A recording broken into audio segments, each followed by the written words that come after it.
our motivations are unbelievably interesting. I mean, I've been working on this for a few years, and I just find the topic still so amazingly engaging and interesting. So I want to tell you about that.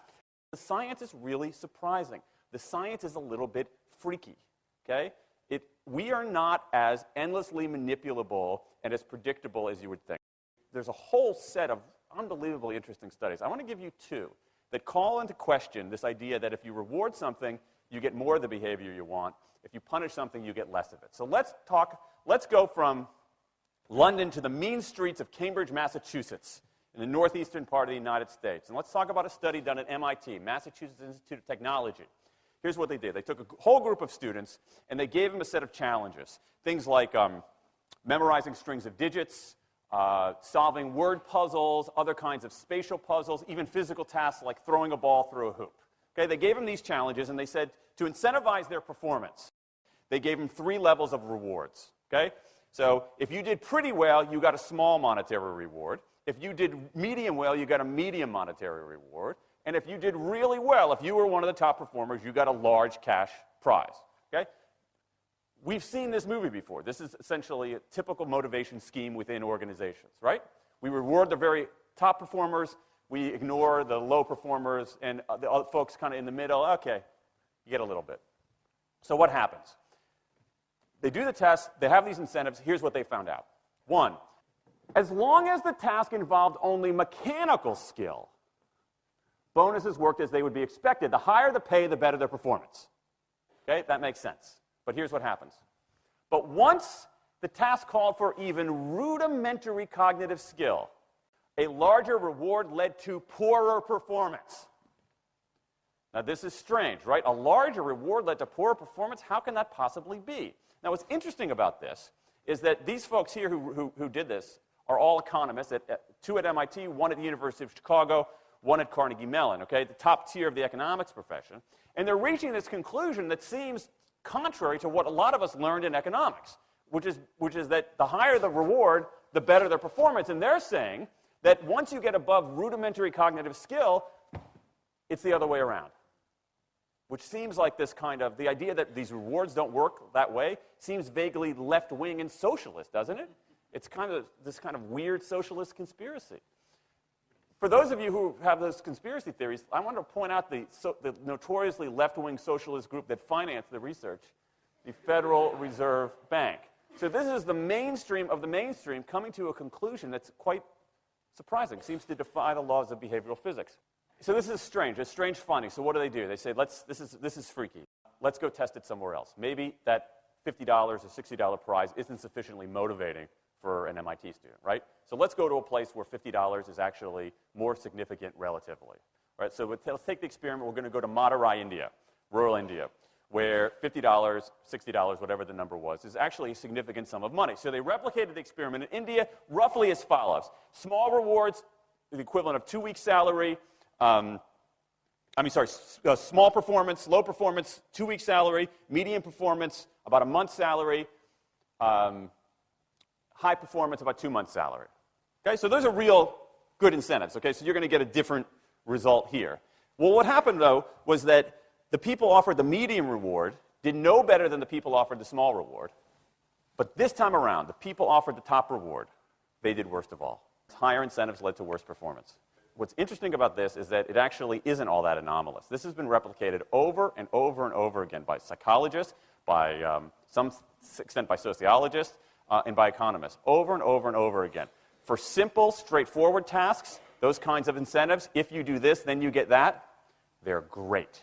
For tasks that are algorithmic, set of rules where you have to just follow along and get a right answer, if-then rewards, carrots and sticks, outstanding.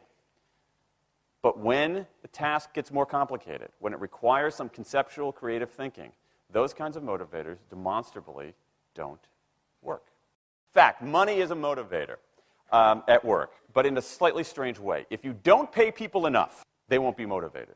What's curious about, there's another paradox here, which is that the best use of money as a motivator is to pay people enough to take the issue of money off the table.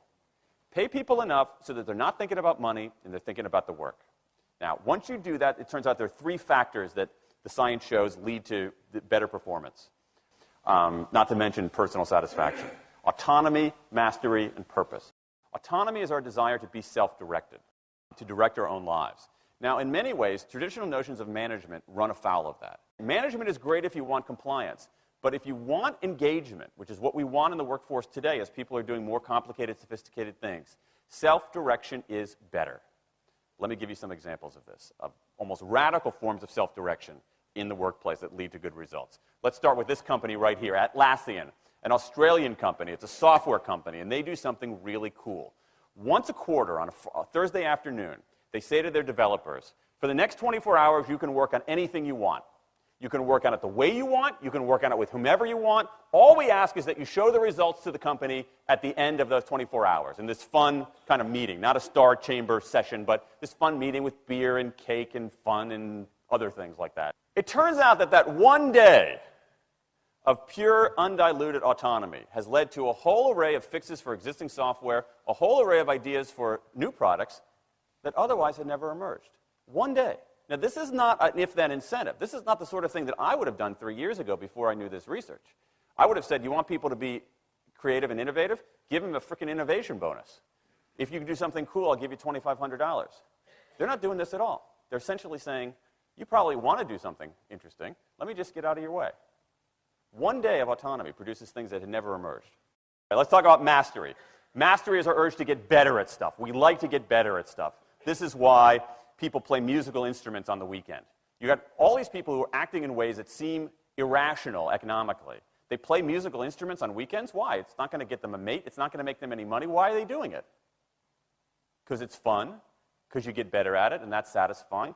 Go back in time a little bit. I imagine this if I went to my first economics professor, a woman named Mary Alice Schulman. And I went to her in 1983 and said, Professor Schulman, can I talk to you after class for a moment? Yeah. I got this inkling. I got this idea for a business model. I just want to run it past you. Here's how it would work. You get a bunch of people around the world who are doing highly skilled work, but they're willing to do it for free and volunteer their time, 20, sometimes 30 hours a week. Okay, she's looking at you somewhat skeptically there. Oh, but I'm not done. And then what they create, they give it away rather than sell it. It's going to be huge. I mean, she truly would have thought I was insane. Okay, it seemed to fly in the face of so many things. But what do you have? You have Linux powering 1 out of 4 corporate servers in Fortune 500 companies, Apache powering more than the majority of web servers, Wikipedia. What's going on? Why are people doing this? Why are these people, many of whom are technically sophisticated, highly skilled people who have jobs? Okay? They have jobs. They're working at jobs for pay, doing sophisticated technological work. And yet, during their limited discretionary time, they do equally, if not more, technically sophisticated work, not for their employer, but for someone else for free. That's a strange economic behavior. Economists who look into it, why are they doing this? It's overwhelmingly clear. Challenge and mastery, along with making a contribution. That's it. What you see more and more is a rise of what you might call the purpose motive, is that more and more organizations want to have some kind of transcendent purpose, partly because it makes coming to work better, partly because that's the way to get better talent. And what we're seeing now is, in some ways, when the profit motive becomes unmoored from the purpose motive, bad things happen. Bad things ethically sometimes, but also bad things just like not good stuff, like crappy products, like lame services, like uninspiring places to work. That when the profit motive is paramount, or when it becomes completely unhitched from the purpose motive, it's just, people don't do great things. More and more organizations are realizing this and sort of disturbing the categories between what's profit and what's purpose. And I think that actually heralds something interesting. And I think that the organizations that are flourishing, whether they're profit, for-profit, or somewhere in between, are animated by this purpose motive. Let me give you a couple of examples. Here's the founder of Skype. He says, our goal is to be disruptive, but in the cause of making the world a better place. Pretty good purpose. Here's Steve Jobs. I want to put a ding in the universe. All right? That's the kind of thing that might get you up in the morning and racing to go to work. So I think that, that we are purpose maximizers, not only profit maximizers. I think the science shows that we care about mastery very, very deeply. And the science shows that we want to be self-directed. And I think that the big takeaway here is that if we start treating people like people and not assuming that they're simply horses, slower, smaller, better-smelling horses, if we get past this kind of ideology of carrots and sticks and look at the science, I think we can actually build organizations and work lives that make us better off, but I also think they have the promise to make our world just a little bit better.